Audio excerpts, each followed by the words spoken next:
Okay. I really don't know where I'm going with this. I've got no makeup on, my hair's like tied back, I look like a fucking beautiful person. I'm a very impulsive individual, and this video is highly impulsive, but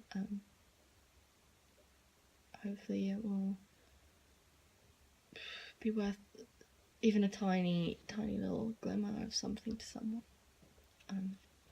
I can't really yell because I'm in my uni dorm, and I'm not sure if anyone else wants to hear this, but my name is Emily, as you may know, and I'm now way over a year clean from cutting myself, and have a tiny little tattoo to mark that occasion, and I forget like exactly when and stuff, because the whole point is to get to a stage where you stop counting the minutes and the seconds and the days and the weeks and the years. I want to be at a point where it's like, oh, that was a past life, you know?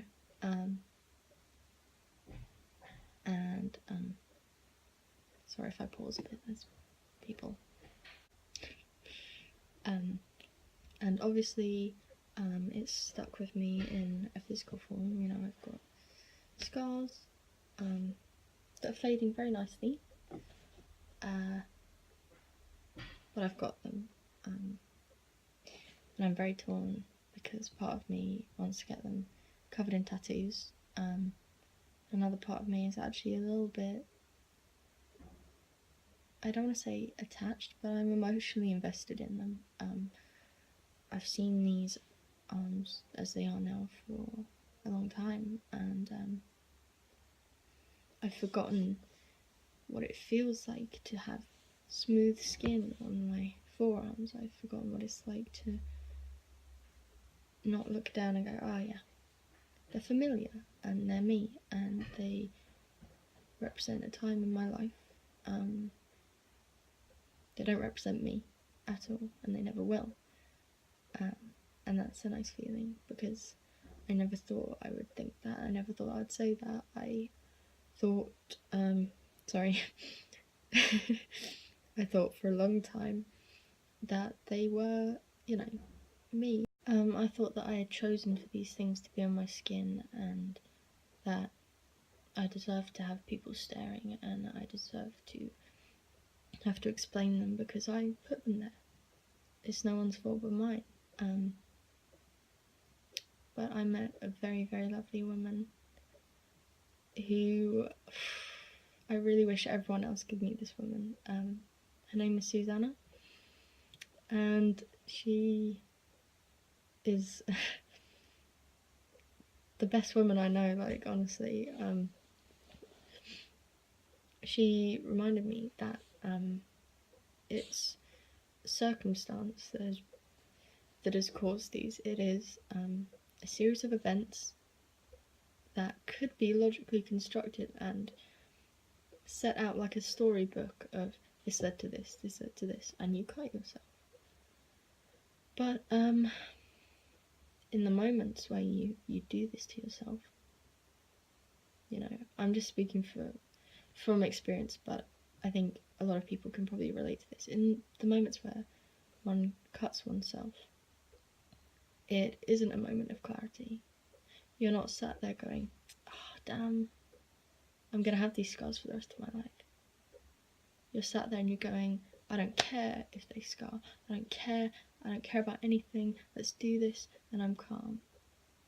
And it's astounding how common it is. Like, I'm not shocked when I see people with scars, and I think that's a nice thing, in the sense that it's not, oh god, shock factor, let's stare.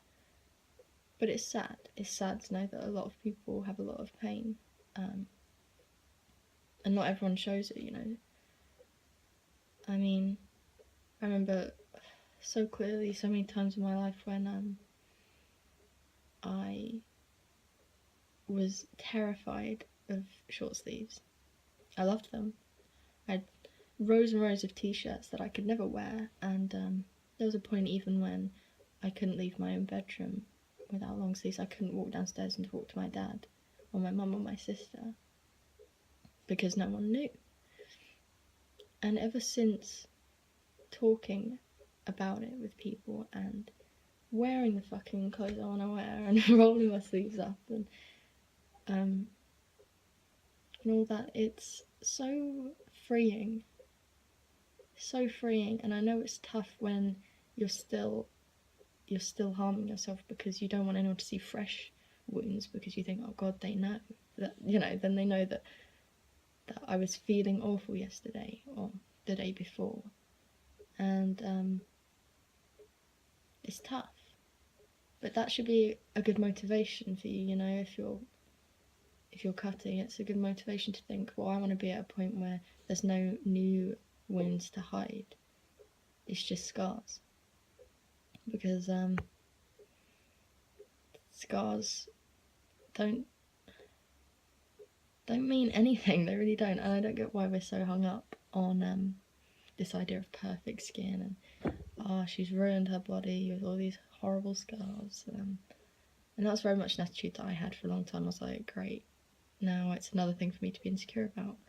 But now I fucking own them. You know, I'm not proud of them. I'm not in love with them. I'm not ashamed. You know, there's a fine line and there's an in between. And I just want people to fucking know that it's not the end of the world. It's not the end of the world if you're scarred. Like, what is the difference between self-harm scars and someone who's had an acid attack? You know, some people would argue, well, you've done this to yourself, they had that inflicted. But we should look at mental illness the same way we look at physical illness, in the sense that it's something that happens and affects your body and you move on. You have to get to a point where you can move on. Our physical bodies, like, don't mean anything at the end of the day. There's so many things that we're hung up about, and let's not have mental illness and the consequences, as it were. Let's not have them being another thing to hate and another thing to disguise and another thing to hide, because it's going to make you feel so trapped. I have met so many new people, you know, especially since coming to uni. Not once have I hid my scars, and not once has anyone asked about them, not once has anyone cared. People are becoming used to the fact that people are different, people have stories, people have a past and a present, and perhaps in the future these things will reoccur, but it's no one's damn business but your own.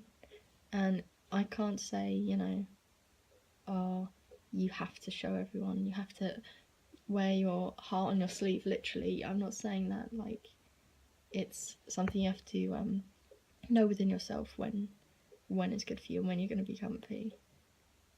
But once you break that seal and you just go, Mum, Dad, let's talk, or you ring your best friend and you break down crying and you say, I just need to talk.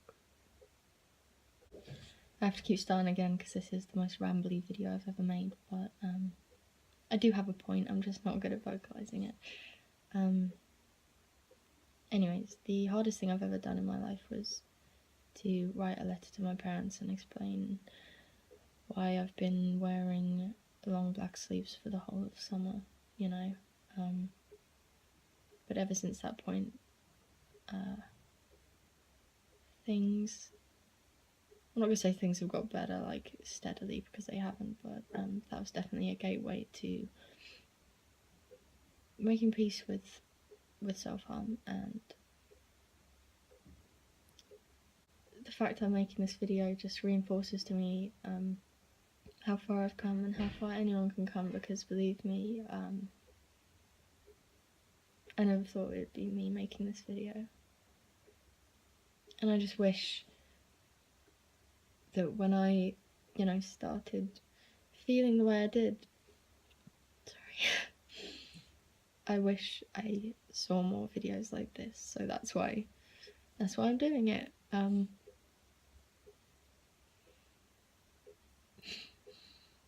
I just see so many people suffering in silence, and usually it's the ones that are silent that are hurting the most. And not all of these people feel able to post on Instagram and make venting accounts and lol wanna die. There's people who are fucking suffering so bad, and they're the people I'm trying to target. And in some sense, like, this is what I've been doing for the last God knows how long, but I mean, through my art, through my poetry, I'm trying to access people and get us talking about stuff, because there's still so much stigma about everything to do with mental health, and I still feel terrified when mentioning certain words.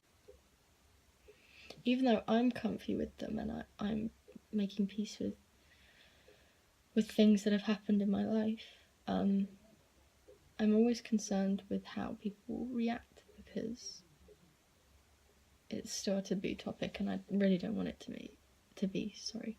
You know, ages ago, having people go, "Ugh, you self-harm, that's disgusting, that's stupid, why would you do that?" And I just think, let's talk about self-harm. I know we're terrified of triggering everyone, but, you know, trigger warnings are a thing. Just warn people about what you're going to say. Like, don't casually mention because you don't know what people are going through, but don't alienate people anymore, you know? Anyone can ask me about, like, any of this stuff, and I will never hesitate to talk about it openly, because why should I be ashamed? There's some things, you know, some events that I don't feel ready to, but self-harm affects so many people around me and around everyone, and we're all still so terrified of it. So I'm making a video and I'm saying,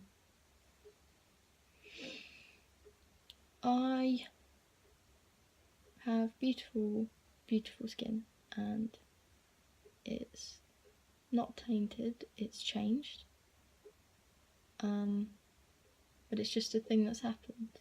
It's a thing that's happened, and it's so fucking survivable, and we all need to mature and talk about things. Tell your friends how much you fucking love them. Tell your partner that you need them. Time is not ours to keep, and I just think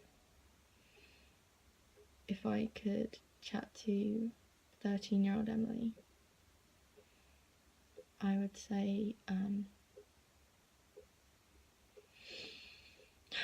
things are gonna get rough, and you're gonna be strong one day, and hopefully you're gonna help other people. That's what I want to do. That's all I'm trying to do right now. This isn't me like having some sob story or crying. Like, I feel like I'm not oversharing in this at all, actually, because that's not the point.